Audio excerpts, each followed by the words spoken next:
The ocean boiled as the massive landmass tore free from the abyss. Towering spires of crystalline stone emerged, glinting under the light of a blood-red sunset. Ships in the Atlantic scrambled to avoid the growing shockwaves, their crews watching in stunned silence. Atlantis had risen, and its first act was a beacon of light so blinding it turned night to day across the eastern seaboard. The tremors began as whispers in the deep, small vibrations that barely registered on seismographs scattered across the Atlantic rim. Dr. Eliza Carr, a marine geologist and head of the Atlantic Research Initiative, had seen similar patterns before: shifts in tectonic plates, underwater volcanic activity. It was nothing out of the ordinary. But then the anomalies escalated.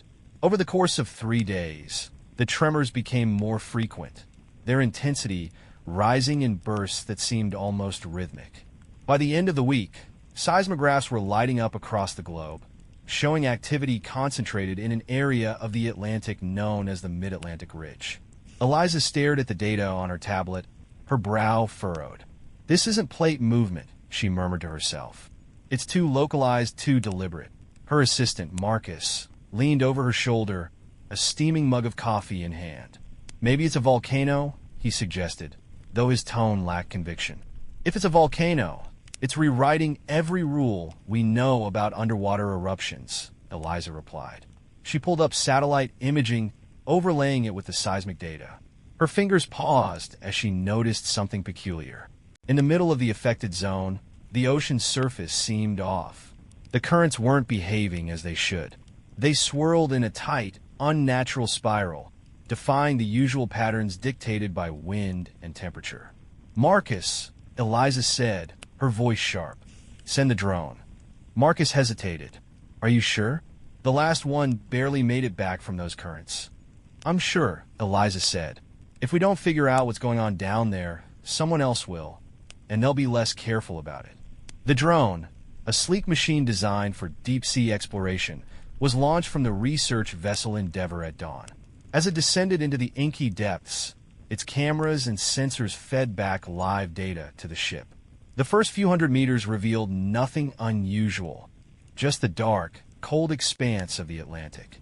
But as the drone neared the ocean floor, its lights illuminated something extraordinary.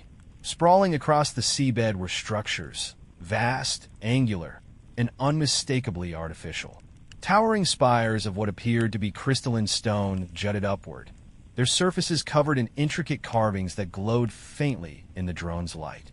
Bridges and archways connected the spires, forming a sprawling cityscape partially buried in sediment and coral. "What the hell is that?"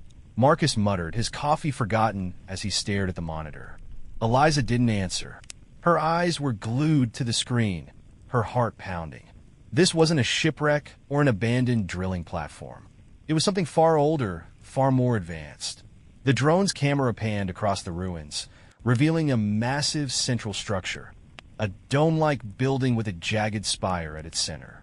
The spire pulsed faintly, emitting bursts of light that seemed to synchronize with the surrounding tremors. "Are you seeing this?" Eliza said into her headset, her voice trembling. "This isn't natural. This isn't." Before she could finish, the drone's feed flickered. The lights on the monitor dimmed, replaced by bursts of static. "Signals breaking up," Marcus said, frantically adjusting the controls. "Bring it back," Eliza ordered. "I'm trying," Marcus replied, his fingers flying over the keyboard. The feed briefly stabilized, showing the spire up close. Strange symbols glowed along its surface, their patterns shifting like liquid. The drone's instruments began to malfunction, displaying readings that made no sense. Temperature spikes, pressure drops, energy signatures that defied explanation. And then, the drone's lights flickered out. The feed went black. News of the anomaly spread quickly. Other research vessels, military submarines, and private exploration teams converged on the site, drawn by rumors of the strange phenomena. Satellite images showed the swirling patterns on the ocean's surface, now clearly visible from space. The tremors continued to escalate, causing minor tsunamis along the eastern coasts of North America and Europe. Emergency response teams worked around the clock to evacuate vulnerable areas, but the waves were just the beginning. As the tremors grew stronger, they began to affect more than just the ocean. Electrical grids in coastal cities flickered, causing widespread blackouts. Radio frequencies were disrupted, creating static-filled gaps in communication. Theories flooded the internet. Some claimed it was an underwater volcanic eruption on an unprecedented scale. Others speculated about deep-sea alien activity or the discovery of a long-lost civilization. The word Atlantis began trending within hours. At first, the scientific community dismissed the idea as pure fantasy. But as more data emerged, skepticism gave way to cautious curiosity. In a conference room aboard the Endeavour, Eliza briefed a group of scientists, government officials, and military representatives.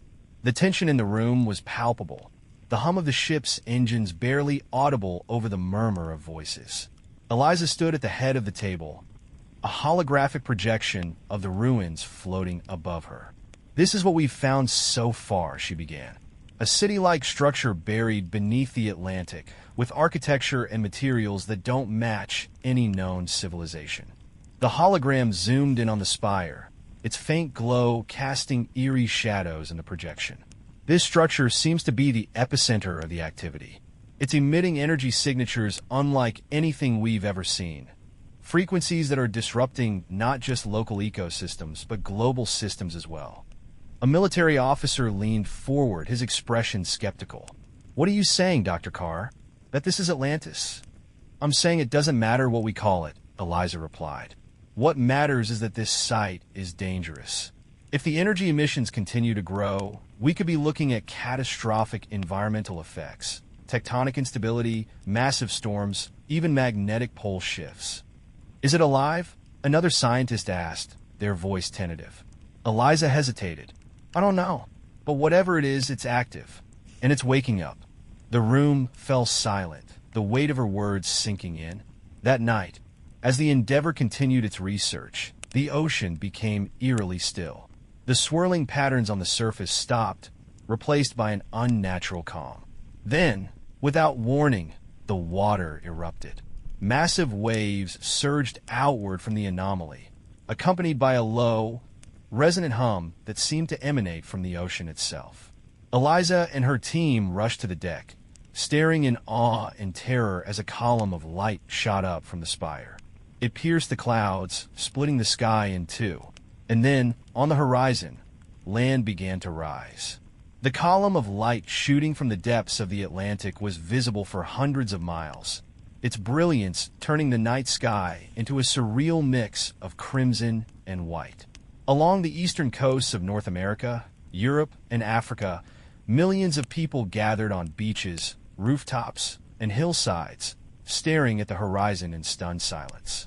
On board the Endeavour, Eliza Carr clung to the railing as waves churned around the vessel, tossing it like a toy in a storm. The beacon's hum vibrated through the air, so low and powerful it felt like it was reverberating in her chest. "Dr. Carr?"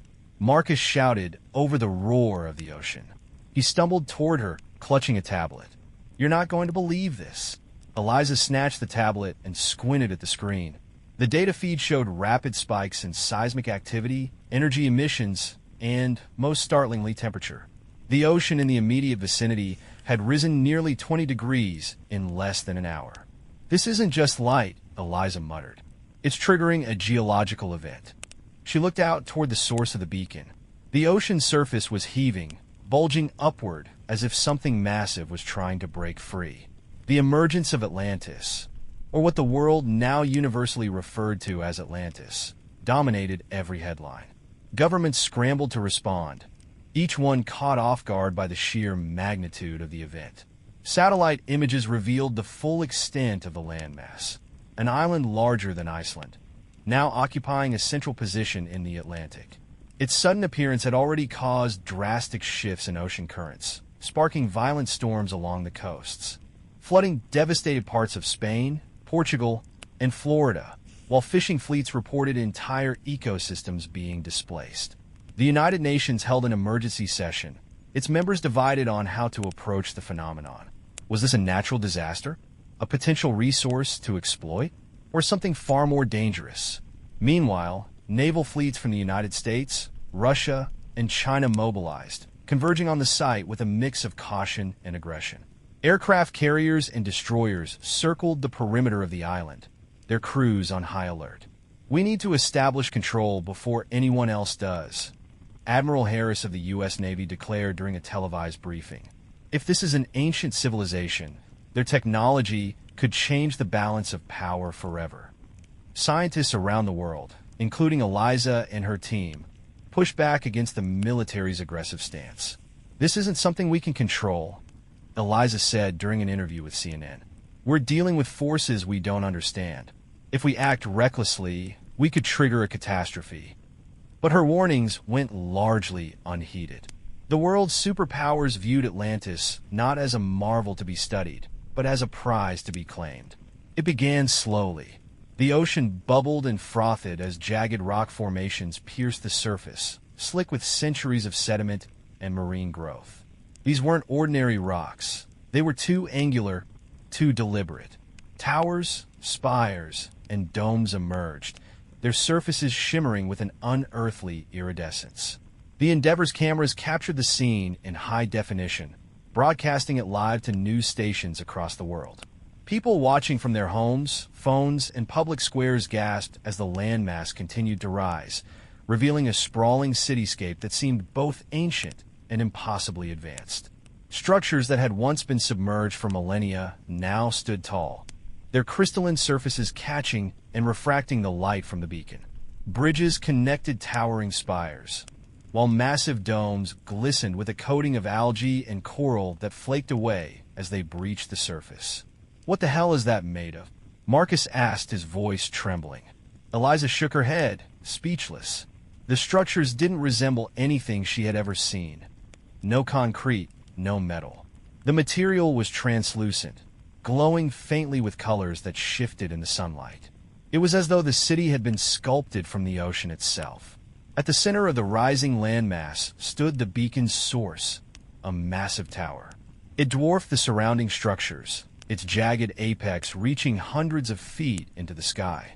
Symbols etched into its surface pulsed with light, creating patterns that no one on the ship could decipher. "It's alive," Eliza whispered, her voice barely audible over the roar of the waves. As ships and submarines ventured closer to the island, they began to encounter strange phenomena. Electronic systems malfunctioned, compasses spun wildly, and communication equipment failed. One U.S. submarine, the USS Titan, reported seeing lights beneath the water, clusters of glowing orbs that moved in synchronized patterns, as if they were observing the vessel. Moments later, the sub lost contact with its base. When it resurfaced hours later, its crew described being surrounded by enormous aquatic creatures resembling whales, but with bioluminescent patterns running along their sleek, armored bodies. These creatures didn't attack, the captain said in a classified debriefing that was later leaked online. But they were clearly intelligent. They were hurting us, pushing us away from the island. Meanwhile, aerial drones sent to survey the landmass returned with shocking footage. The city wasn't abandoned. On the upper levels of the central tower, figures moved. The images were grainy and distant, but they clearly showed humanoid forms walking along the crystalline balconies.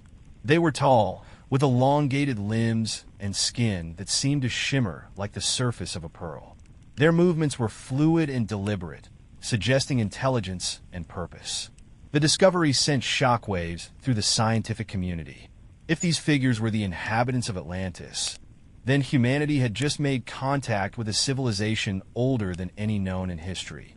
As the island stabilized, the beacon atop the central tower began to change. Its light, once constant, now pulsed in rhythmic patterns. Linguists, mathematicians, and cryptographers worked around the clock to decipher its meaning. "It's not random," Marcus said during a late-night meeting aboard the Endeavor. He pointed to a series of waveforms displayed on a monitor. The intervals matched the Fibonacci sequence. "It's a signal." "A signal to who?" Eliza asked. "Maybe to us," Marcus replied. "Or maybe to something else." As the beacon pulsed, its effects on the world became impossible to ignore. Tides surged unpredictably, causing further devastation along coastlines. Birds and marine animals began to migrate erratically, abandoning their traditional patterns. And then there were the dreams. Across the globe, people reported vivid, identical dreams of an underwater city, its towers glowing beneath the waves. In these dreams, a voice called out, a voice that spoke no language, yet was understood by all. "We are awakening," it said. "Prepare." By the time the first Atlantean figures stepped onto their resurfaced shores, the world was already at a breaking point. Governments argued over how to respond. Militaries braced for confrontation. And ordinary people watched in awe and terror as Atlantis, a myth turned reality, began to rewrite everything they thought they knew about the past and the future. The emergence of Atlantis triggered a cascade of global reactions that grew more chaotic with each passing hour. What had been myth and speculation was now a towering reality, rising defiantly in the center of the Atlantic Ocean. Governments, military forces, corporations, and ordinary people scrambled to comprehend what Atlantis meant and what it could become. In the halls of power, panic reigned. The United Nations convened an emergency session, its assembly room buzzing with urgency and fear. Representatives from 193 nations debated the implications of Atlantis' sudden arrival, each with their own agenda. "This is the single greatest discovery in human history," declared the French ambassador.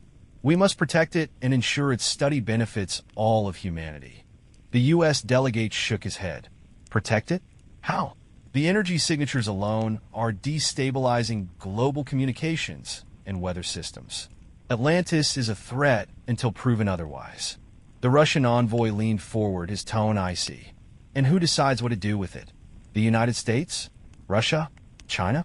We have satellites over the site as we speak. If this is a source of advanced technology, we cannot let it fall into the wrong hands." The room erupted into arguments, accusations flying across the chamber. Meanwhile, outside the United Nations building in New York, thousands of protesters gathered. Some carried signs proclaiming "Atlantis is salvation," while others warned of impending doom. The gods are angry. Religious leaders across the globe offered their interpretations of Atlantis' rise, many viewing it through the lens of prophecy and divine will. In Vatican City, the Pope delivered a measured address, urging humanity to approach the phenomenon with caution and humility.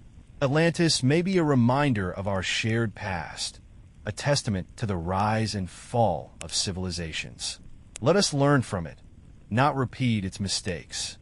Conversely, extremist groups framed Atlantis as a harbinger of the apocalypse. In the Middle East, a fringe sect declared the event a punishment for humanity's sins, while in rural America, survivalist communities began stockpiling supplies, convinced that Atlantis' emergence would trigger global collapse. Social media amplified these perspectives with hashtags like #AtlantisRises, #EndTimes, and #AncientGods trending worldwide. Conspiracy theories spread like wildfire, from claims that Atlantis was a cover-up for alien involvement to wild accusations that the world's governments had known about its existence for decades. As debates raged in diplomatic circles, military forces from the world's superpowers moved swiftly. Naval fleets from the United States, Russia, and China established perimeters around Atlantis, their warships bristling with weapons. Aircraft carriers launched reconnaissance drones, while submarines prowled the deep waters around the island. The air crackled with tension as each nation vied for dominance over the new territory. The United States deployed the USS Theodore Roosevelt to lead its task force, its presence a clear message of power. "This is a strategic asset," said Admiral Harris during a press briefing aboard the carrier. "We cannot afford to let it fall into the wrong hands." Russian and Chinese officials mirrored this sentiment, positioning their forces aggressively. Near collisions between naval vessels became commonplace as each side tested the boundaries of the other's resolve. But Atlantis itself seemed to have its own defense mechanisms.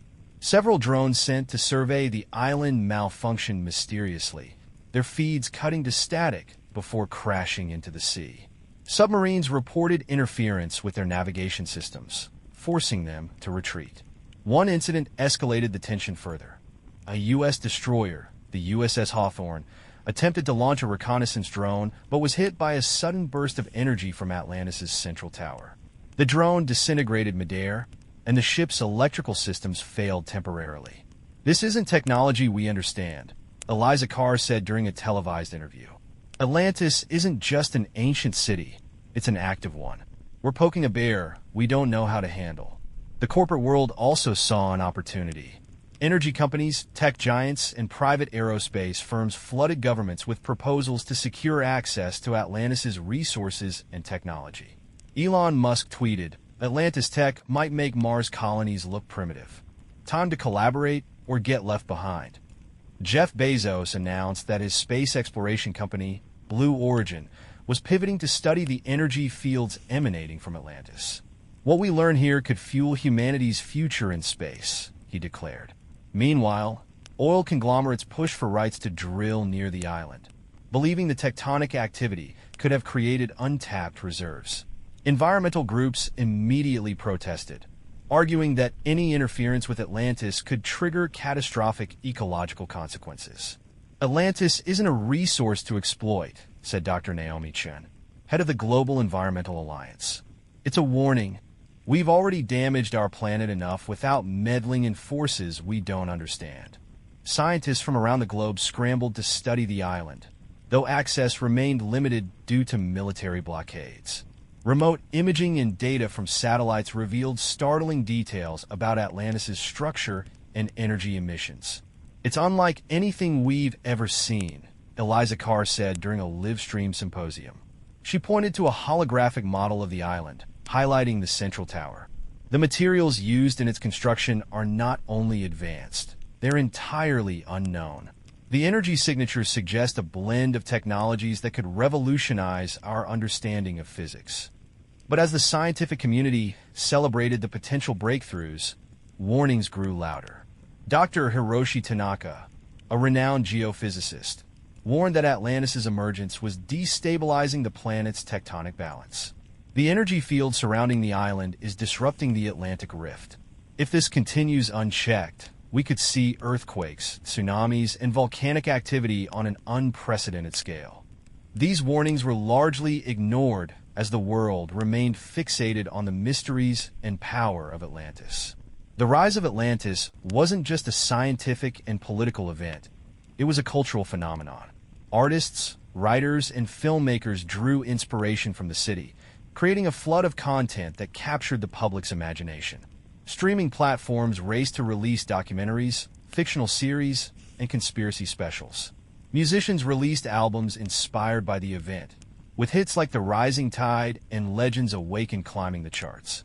In cities across the globe, murals and sculptures depicting Atlantis appeared overnight, celebrating its beauty and mystery. But darker undertones crept into the cultural response as well. Fear of the unknown fueled paranoia, with some communities preparing for what they believed to be an inevitable invasion. "Atlantis has become a mirror for humanity," said sociologist Dr. Anya Malik during a televised panel. "It reflects our highest hopes and deepest fears. What we do next will define us." Amidst the chaos, Atlantis' central tower continued to pulse with light. Its rhythm grew more complex, almost melodic, sending patterns that scientists and cryptographers worked feverishly to decode. One day, the rhythm shifted. The light pulsed in shorter bursts, accompanied by a low hum that was audible for miles. Across the globe, seismographs registered a spike in activity. And then, without warning, the pulse stopped. For a brief moment, the world held its breath. And then a voice, deep and resonant, echoed across the Atlantic. "We have returned.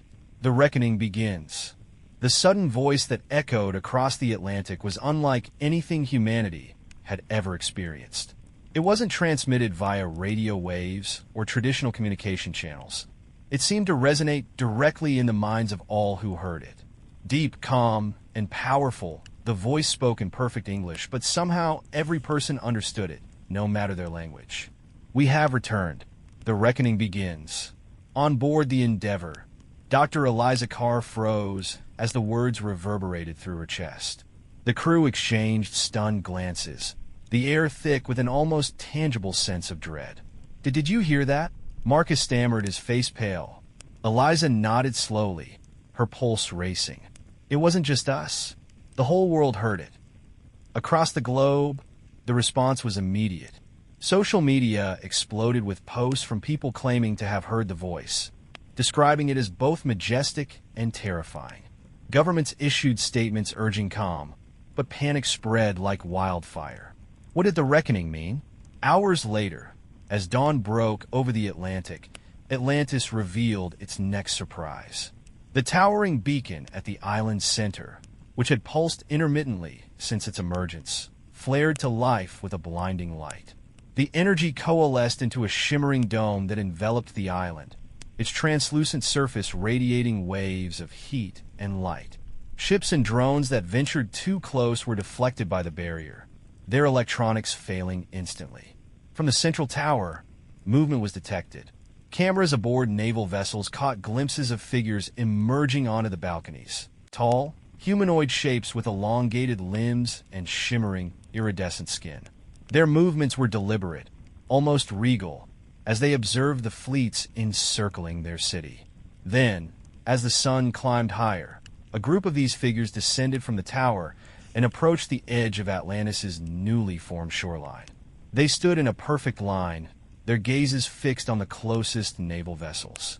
The USS Theodore Roosevelt sent a reconnaissance team to the edge of the barrier, a group of sailors armed and outfitted with communication equipment. The small boat slowed as it neared the shimmering dome, its crew visibly uneasy. "They're just standing there," one of the sailors reported, his voice crackling over the radio. "Not moving, just watching us." Then one of the Atlanteans stepped forward. The figure was taller than any human, standing nearly 8 feet high. Its body seemed carved from living crystal, its surface reflecting a kaleidoscope of colors with every movement. Its eyes glowed faintly, pools of radiant blue light that seemed to see through the sailors and into their very souls. The figure raised a hand, and the shimmering barrier parted just enough for it to step through. The sailors held their breath as it approached, its movements smooth and purposeful. "Stay calm," their commander ordered over the radio. "Do not engage unless provoked." The Atlantean stopped a few feet from the sailors and spoke. "Children of the surface," it said, its voice resonant and melodic. "I am Earthes, speaker of Atlantis. We have risen to reclaim what was lost, to guide this fractured world back to balance, or to destroy it, if it cannot be saved." The sailors exchanged uneasy glances. "Reclaim? Destroy? What are you talking about?" One of them asked. Earthes tilted its head, the motion almost curious.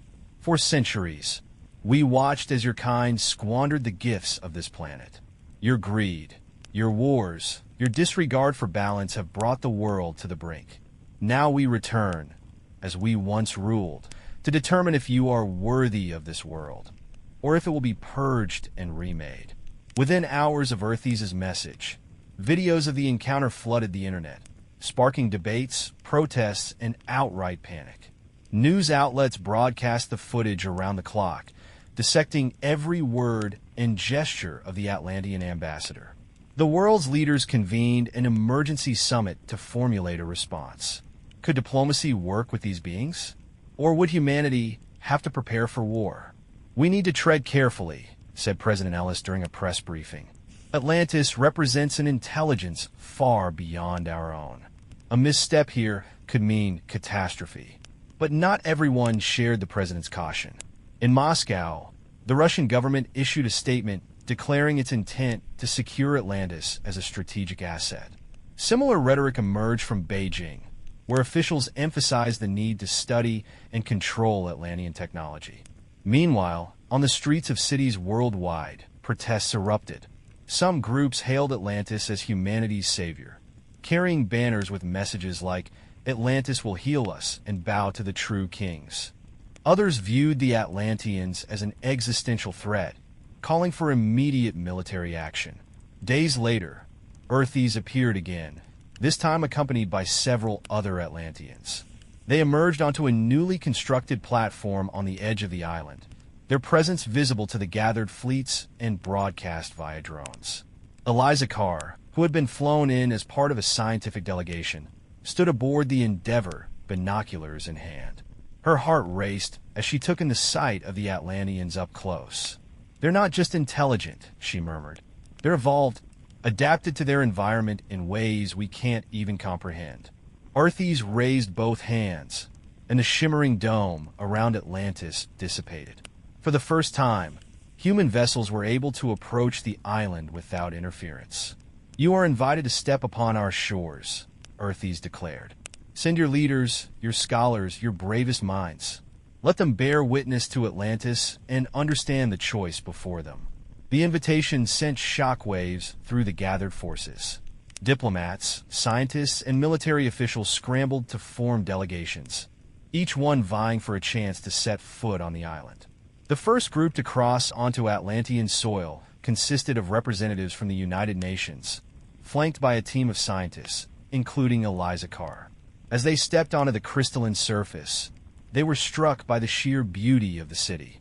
Towers rose high into the sky, their surfaces gleaming like polished gems. Water flowed through intricate channels carved into the ground, creating a symphony of rushing streams and cascading falls. Atlantean figures moved through the city, their presence commanding yet serene. They watched the humans with quiet curiosity, their glowing eyes betraying no emotion. Arthes led the delegation to the base of the central tower. "Here lies the heart of Atlantis," he said. "It holds the knowledge of our people, the power that sustained us, and the truth of your future." As the humans entered the tower, a sense of foreboding settled over them. The air was charged with energy, each step feeling like a journey deeper into an unknown abyss. Eliza's breath caught as the interior of the tower came into view. A massive chamber stretched before them, its walls lined with glowing symbols that pulsed faintly, as if alive. At its center stood a pedestal, atop which rested a crystalline orb that radiated warmth and light. "This is the beacon of balance," Arthes said. "It judges the worth of civilizations, and soon it will judge yours." The chamber inside Atlantis' central tower radiated a quiet power that both mesmerized and unnerved the human delegation. The crystalline orb at the heart of the room pulsed faintly, its light casting shifting patterns across the walls. Arthes stood beside it, his iridescent figure shimmering with each movement. "This is the beacon of balance," he said, his voice calm but firm. "It is the essence of our civilization, the source of our wisdom and strength. It will judge whether humanity is worthy of sharing this world, or if your time has come to an end." The delegation exchanged uneasy glances. Dr. Eliza Carr, standing among the scientists, stepped forward cautiously. "And what does this judgment entail?" she asked. Arthes turned his glowing eyes toward her. "It observes, it listens, it weighs the deeds of your people, your wars, your carelessness with the planet, your greed. The beacon does not speak with words, but with truth. The choice it reveals is final." Eliza's mind raced. The Atlanteans weren't just threatening humanity with annihilation. They were presenting themselves as arbiters, a civilization with the power to decide the fate of billions. News of the beacon's purpose spread rapidly, sparking outrage, fear, and division across the globe. Political leaders scrambled to interpret the Atlanteans' intentions, but no consensus could be reached. "We cannot allow an alien force, because that's what they are, to dictate the future of our planet," said General Howard Miller during a heated press conference in Washington, D.C. "If Atlantis wants to challenge our sovereignty, we'll respond accordingly." In contrast, environmental and humanitarian leaders saw the Atlanteans' arrival as a wake-up call. "They're right," argued Dr. Naomi Chun, an environmental activist. "We brought this on ourselves. We've pushed the Earth to its breaking point, and now we're paying the price." Protests erupted in major cities, with crowds divided between those who demanded immediate military action and those who urged diplomacy. Some held signs that read, "Bow to Atlantis," while others carried banners declaring, "Fight for humanity." While humanity argued among itself, fractures began to appear within the Atlanteans' ranks. Arthes, the speaker of Atlantis, advocated for measured observation and peaceful guidance. The surface world is young, he told his council during a private meeting in the central tower. They have made mistakes, but they have potential. We should teach them, not destroy them. But Kalos, a militant Atlantean clad in crystalline armor that pulsed with fiery orange light, stepped forward. You are blinded by hope, Earthies, he said, his voice a low growl. Humanity has squandered this planet. They fight over borders and resources, poisoning the seas that gave them life. We should not guide them. We should rule them. The council murmured in uneasy agreement, their glowing eyes flickering. Kalos turned to the humans in the room, his gaze narrowing. These creatures are weak. They've had their chance. The beacon should cleanse the surface and allow Atlantis to reclaim its rightful place as the stewards of Earth. Earthies stepped forward, his calm demeanor unshaken. If we become tyrants, Kalos, we will be no better than those we judge. Atlantis stands for balance, not conquest. The tension between the two leaders was palpable. For the first time, the humans realized that Atlantis was not as united as it seemed. The divisions among the Atlanteans mirrored the growing chaos among humanity's leaders. Fearing that Atlantis might act unilaterally, nations began to mobilize their military forces. In the Atlantic, fleets encircled the island, their numbers swelling daily. Aircraft carriers launched reconnaissance flights, and submarines prowled the depths, despite the risks posed by Atlantean technology. The USS Theodore Roosevelt acted as the command center for the United States operations. On board, Admiral Harris paced the war room, his expression grim as he reviewed satellite imagery of Atlantis. They're building something, he said, pointing to the holographic map. Several Atlantean structures, previously submerged, had begun to glow with renewed energy, their spires extending upward. What do you think it is? Asked Captain Ramirez. Harris shook his head. I don't know, but whatever it is, it's not good. We can't sit back and wait for them to make the first move. Plans for a preemptive strike were drafted, despite vocal opposition from diplomatic and scientific advisors. If you attack Atlantis, Eliza Carr warned during a meeting aboard the Endeavor, you won't just provoke them. You'll trigger something we can't control. But her words fell on deaf ears. As tensions reached a boiling point, the beacon flared to life once again. This time, the energy it emitted didn't stay confined to the island. Waves of light spread across the Atlantic, visible from space as glowing currents that snaked through the ocean. Ships caught in the currents reported immediate malfunctions. Engines failing, electronic systems shorting out. Planes attempting to fly over the island were forced to turn back as their instruments went haywire. The Atlanteans had drawn a line in the sand. Earthies appeared once more on the shores of Atlantis, flanked by a group of his followers. He broadcast a message to the fleets encircling the island. Humanity stands at a crossroads. You cannot conquer Atlantis, and your weapons will not harm us. But if you persist in your aggression, you will bring ruin upon yourselves. This is your final warning. Choose balance or face annihilation. Inside Atlantis, Kalos seized the moment. Rallying those who shared his vision of Atlantean dominance, he declared Earthies' leadership weak and unfit for the current crisis. If humanity will not surrender, we will force them to, he declared. His forces began activating dormant Atlantean technologies, weapons hidden deep within the city's foundations. Massive constructs, machines that appeared half-living, half-mechanical, rose from the depths, their crystalline forms radiating energy. Earthies, horrified, confronted Kalos in the central tower. You will doom us all, he shouted, his calm facade breaking. The beacon is not a weapon to be used. It is a judge. If you corrupt its purpose, it will turn against us as well. Kalos sneered. Then perhaps Atlantis should be judged too. If we are unworthy, let us burn alongside the surface world. The conflict within Atlantis spilled out onto its shores, with Kalos' militant faction clashing against Earthies' loyalists. The shimmering streets of the city became a battlefield, their crystalline surfaces shattered by energy blasts and hand-to-hand combat. From the decks of nearby ships, human observers watched in shock as Atlantis itself seemed to tremble under the weight of the internal struggle. But the most terrifying realization came when the beacon's light began to flicker erratically, its steady rhythm replaced by chaotic bursts of energy. Eliza Carr, aboard the Endeavour, analyzed the readings with growing dread. "The beacon isn't stable anymore," she said. "If this keeps up, it could trigger a chain reaction that destabilizes the entire Atlantic. We're looking at earthquakes, tsunamis, total ecological collapse." The race was on. Humanity and the Atlanteans alike had to act quickly, or both civilizations would face destruction. The flickering beacon atop Atlantis' central tower radiated an unstable energy that sent shockwaves rippling through the Atlantic. Waves crashed violently against ships, and tremors rocked coastal cities on 3 continents. Both humans and Atlanteans realized the same grim truth. The beacon, destabilized by the growing conflict, could destroy them all. Across the world, chaos reigned.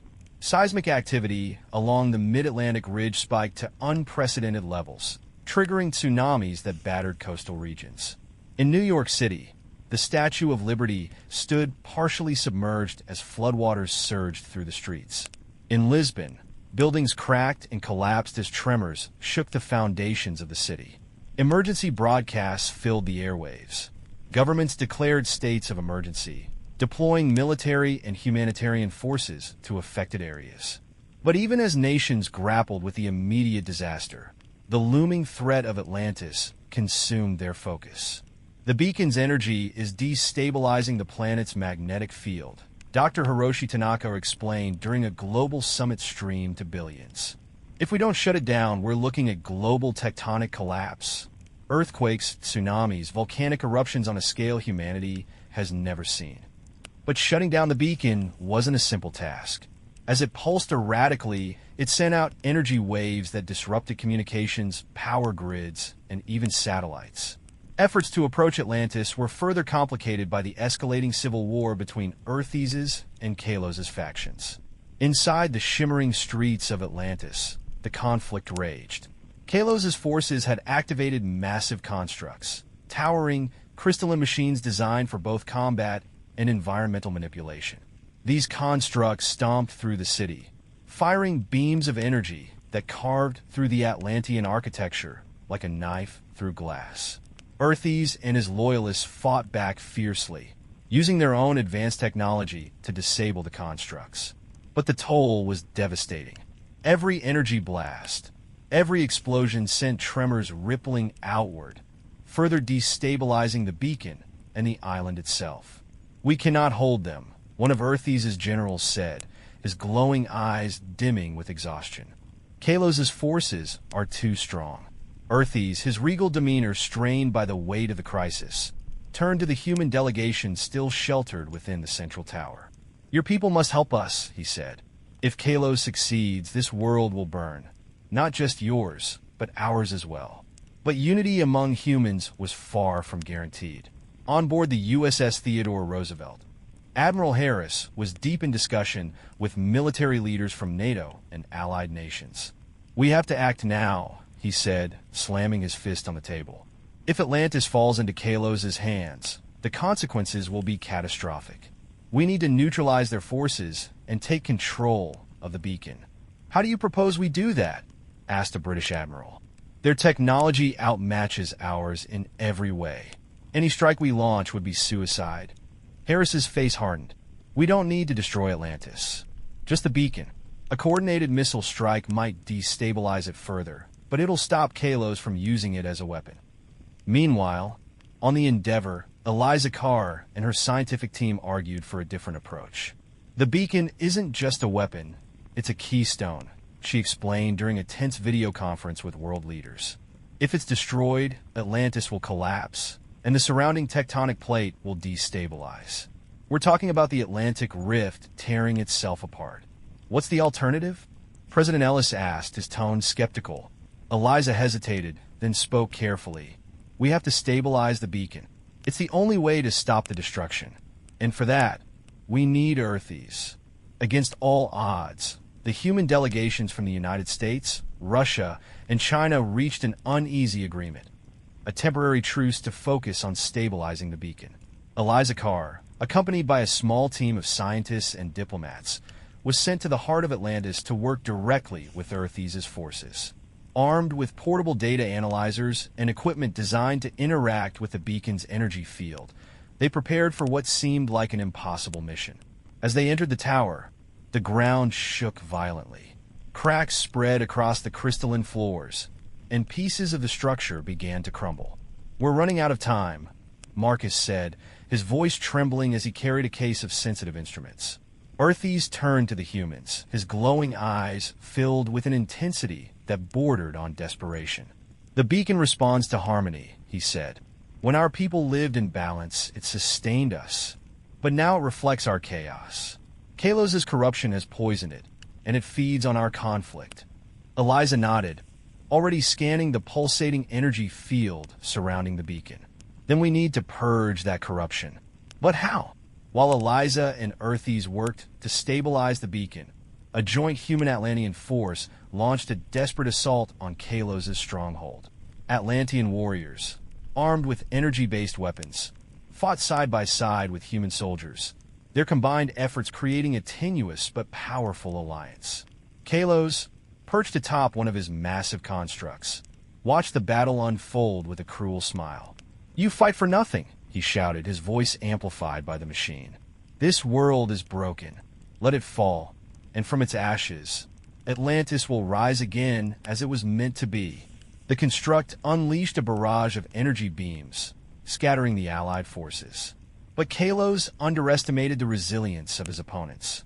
General Ramirez, leading the human forces, signaled to a team of engineers who had infiltrated Kalos' base. Using modified Atlantean technology, they disabled the shields protecting his constructs, leaving them vulnerable. Atlantean warriors surged forward, their blades slicing through Kalos' defenses. Human soldiers followed, their determination fueled by the knowledge that this battle could decide the fate of the planet. Back inside the tower, the beacon began to calm. Its pulses grew slower, more measured, as Earthes and Eliza worked in tandem to channel its energy into stability. The tremors subsided. The seas began to still. And as the beacon's light steadied, a deep, resonant hum filled the air, a sound that seemed to echo not just through Atlantis, but across the entire planet. "We did it," Eliza whispered, collapsing to her knees as exhaustion overtook her. Earthes stood silently, his gaze fixed on the beacon. "For now," he said, "but the balance remains fragile. Humanity must choose its path carefully, or this will happen again." The once chaotic beacon now pulsed with a steady, harmonious rhythm, its glow casting a serene light over the battered city of Atlantis.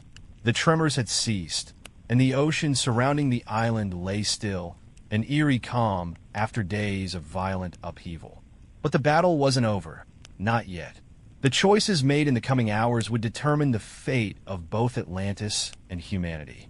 Inside the central tower, the human delegation and Earthes' loyalists gathered in the great chamber, their faces weary but resolute. Eliza Carr stood beside Earthes, her gaze fixed on the crystalline orb that had caused so much destruction. "What now?" she asked, her voice hoarse from the strain of the past hours. Earthes turned to face her, his glowing eyes filled with a mixture of hope and sorrow. "Now, we decide whether your world can live alongside ours, or if Atlantis must sink once more, taking its power and its burden with it." As word of Atlantis' stabilization spread, world leaders convened an emergency virtual summit, broadcast live to billions. Presidents, prime ministers, and representatives from every major nation debated the next steps, their voices echoing through the chamber as the world watched. "Atlantis has shown us the potential for cooperation," argued President Ellis of the United States. "Together, we defeated Kalos' forces and stabilized the beacon. This is our chance to learn from them, to rebuild a better future." Russian Premier Viktor Ivanov shook his head, his expression grim. "You speak of cooperation, but what happens when they decide we are unworthy? Their technology could destroy us all. We cannot let them dictate the future of humanity." Chinese premiers interjected. "This is a moment of unprecedented opportunity and risk. Atlantis represents knowledge and power far beyond our understanding. If we misuse it, we risk repeating their mistakes. But if we isolate them, we squander the chance to advance. The debate raged on, with no clear consensus. Meanwhile, protests erupted worldwide. Some hailed Atlantis as humanity's savior, while others warned against trusting a civilization that had already threatened the planet. Inside the central tower, the Atlanteans themselves were divided. The loss of Kalos had not unified them. Instead, it deepened the rift between those who believed in guiding humanity and those who wished to retreat beneath the waves forever. Earthes addressed his council, his voice steady but urgent. Kalos was wrong to seek domination, but his fears were not unfounded. Humanity is on the brink of collapse. War, environmental destruction, greed.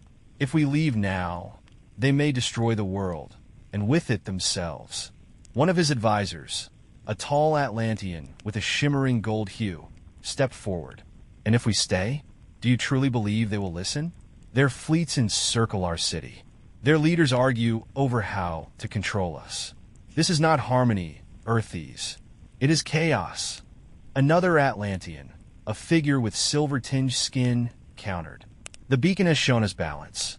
It is possible, but only if we commit to teaching them. Humanity must learn to live with us as equals, or we will both fall. The council descended in a heated debate, their glowing eyes dimming and flaring with emotion. Inside the tower, Eliza worked frantically alongside Earthes and his remaining loyalists. The beacon's energy field fluctuated wildly, sending out bursts of light that scorched the walls and shook the ground. Eliza, Marcus shouted, pointing at the monitors. It's collapsing. If we don't act now. I know. Eliza snapped, her fingers flying over the control panel. She turned to Earthes. You said it responds to harmony. What does that mean? How do we restore it? Earthes hesitated, then placed his hands on the beacon's surface. It must feel balance, unity, the absence of fear and anger. Eliza swallowed hard. Then we need to stop the fighting outside, or this is all for nothing. The battle outside raged on, but Kalos' forces began to falter. The combined might of the human-Atlantean alliance proved too much, and one by one, his constructs fell. Kalos, now cornered, unleashed a final, desperate attack. Energy poured from his armor, creating a shockwave that knocked his enemies back. But before he could strike again, Earthes appeared, flanked by Eliza and her team. Enough, Kalos, Earthes said, his voice steady. You have lost. Kalos sneered. You think balance will save this world? It is too far gone. Perhaps, Earthes replied. But if we abandon it, we are no better than the chaos we seek to end.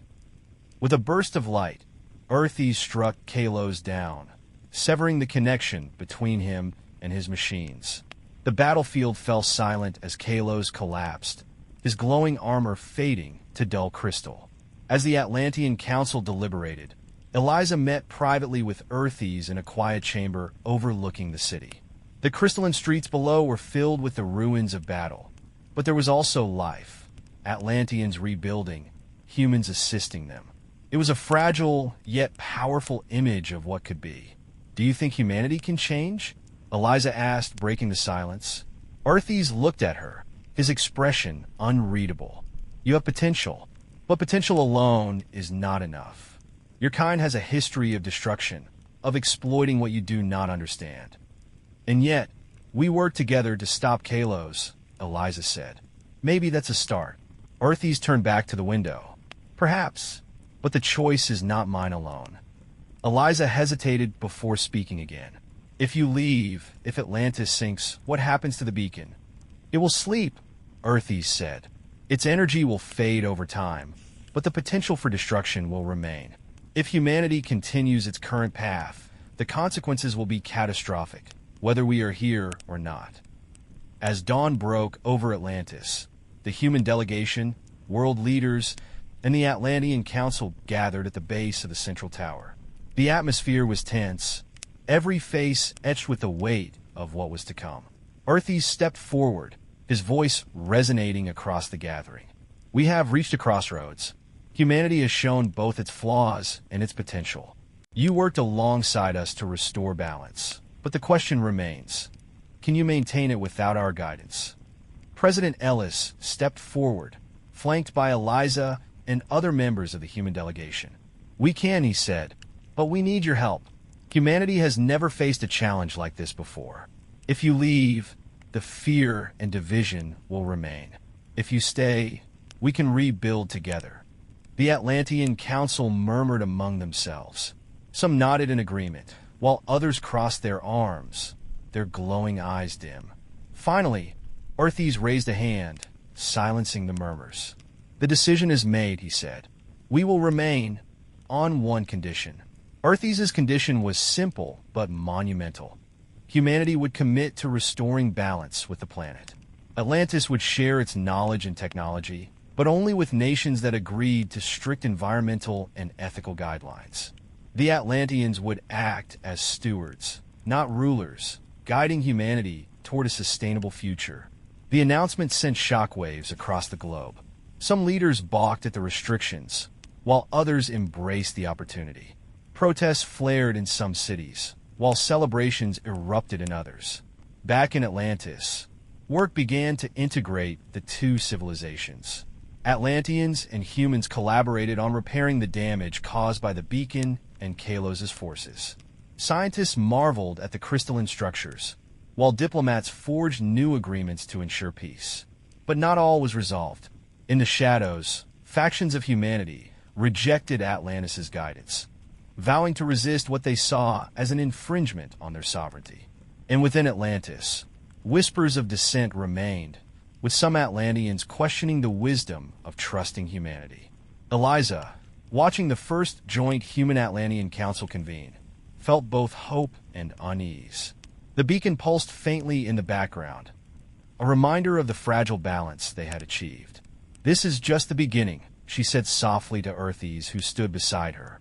Yes, Earthes replied, but beginnings are where the greatest possibilities lie. Months had passed since the great conflict in Atlantis, but the echoes of its rise and the choices made reverberated across the globe. The world had changed irrevocably, physically, politically, and philosophically. For better or worse, humanity and Atlantis now shared a planet, bound together by the fragile promise of balance. He knew Atlantis. The once mythical city stood as a testament to resilience and renewal.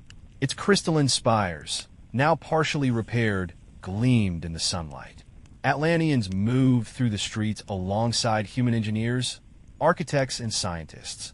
They worked tirelessly to rebuild what had been destroyed during Kalos' rebellion, creating a hybrid civilization that blended ancient wisdom with modern ingenuity. Earthes, still the leader of Atlantis, had established the Council of Harmony, a governing body made up of Atlantean elders and human representatives from across the globe.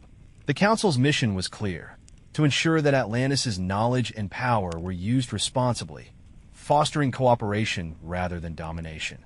This is a delicate balance, Earthes told the Council during their first session. Atlantis will share its gifts, but only with those who prove themselves stewards of this world, not its exploiters. The Council's first act was to implement global environmental reforms, powered by Atlantean technology. Clean energy systems based on the beacon's principles were deployed in struggling nations, drastically reducing pollution and dependence on fossil fuels. Crops grew in abundance in regions once plagued by drought. Coastal cities ravaged by rising seas were fortified with barriers crafted from Atlantean materials, stronger and lighter than steel. But these advances came at a price. Atlantis demanded compliance with strict environmental guidelines, enforced by their advanced surveillance systems. Nations that resisted were cut off from Atlantean aid, creating new geopolitical tensions. Not everyone welcomed Atlantis' involvement. In Moscow, Premier Ivanov delivered a fiery address, denouncing the Council of Harmony as an affront to national sovereignty. "We will not bow to a foreign power," he declared, Atlantean or otherwise. China, too, approached Atlantis with suspicion, demanding greater transparency about the beacon's capabilities. Meanwhile, in the United States, public opinion was sharply divided. While some hailed Atlantis as a savior, others viewed it as an occupier, warning against dependence on its technology. Protests erupted in cities worldwide, with slogans like "No Kings, No Atlanteans," and "Earth for Humans" splashed across banners. Extremist groups formed, targeting Atlantean facilities and human collaborators with sabotage and violence. Eliza Carr, now a leading scientific ambassador to Atlantis, watched the tensions grow with increasing alarm. "The beacon may be stable," she told a journalist during an interview, "but humanity isn't. If we can't learn to work together, this fragile peace won't last." Within Atlantis itself, dissent simmered. Kalos' rebellion had left scars on the Atlantean people, and not all had accepted Earthes' vision of cooperation with humanity. In the shadowed depths beneath the city, a group of militant Atlanteans plotted in secret. They called themselves the True Path, believing that Atlantis' destiny lay in reclaiming Earth as its own, not sharing it with what they saw as an inferior species. Our ancestors did not submerge Atlantis to save humanity. Their leader, a figure named Neares, declared during a clandestine meeting. They did it to protect us. Earthes has betrayed our heritage. It is time to rise again, not as equals, but as rulers. Neares' faction began quietly gathering remnants of Kalos' technology, hidden deep beneath the ocean floor. They sought to reactivate long-dormant constructs, weapons capable of rivaling the beacon itself. Meanwhile, the beacon, now pulsing steadily atop Atlantis' central tower, became a subject of intense study and concern. Though stabilized, it remained an enigma, a source of limitless energy, but also a potential catalyst for destruction. Scientists from both Atlantis and humanity worked tirelessly to understand its intricacies. Dr. Eliza Carr led one such team, spending long hours in the tower's crystalline chamber. What if it's more than just a power source? Marcus asked her one evening as they analyzed its energy signatures. What if it's alive? Eliza frowned, her eyes scanning the holographic data. The beacon's rhythms were too perfect, too deliberate to be purely mechanical. "It feels aware," she admitted, "as if it's watching, waiting." Their research revealed an unsettling possibility. The beacon's stabilization was not permanent. If humanity reverted to its destructive ways, or if Atlantis itself fell into conflict again, the beacon could destabilize once more, this time with catastrophic consequences. As months turned into years, the delicate alliance between humanity and Atlantis faced constant challenges. In Africa, Atlantean technology transformed barren deserts into lush farmland, bringing prosperity to struggling nations. But in return, those nations were bound by strict Atlantean oversight, sparking resentment among local leaders. In the Arctic, Atlantean constructs began reversing the melting of polar ice caps, slowing the rise of sea levels. Yet corporate interests lobbied fiercely against these measures, fearing the loss of lucrative shipping routes and oil reserves. Every step forward seemed to come with a step back, every act of progress countered by resistance. The Council of Harmony worked tirelessly to mediate disputes, but tensions continued to rise. One fateful day, during a routine energy calibration of the beacon, Eliza and her team discovered something extraordinary. Deep within the beacon's core, they detected a faint, repeating signal, different from the beacon's usual rhythms. "It's not coming from the beacon itself," Marcus said, staring at the data. "It's external, but the beacon is amplifying it." Eliza's heart raced. External? From where? As they triangulated the signal's origin, a chilling realization dawned. The signal wasn't coming from Earth. It was coming from deep space. Earthes, informed of the discovery, stood silently as the data was presented to him. "This changes everything," he said at last, his voice heavy with a mix of awe and dread. "What does it mean?" Eliza asked. Earthes turned to her, his glowing eyes dimming. "It means we were never alone, and now they know we are here,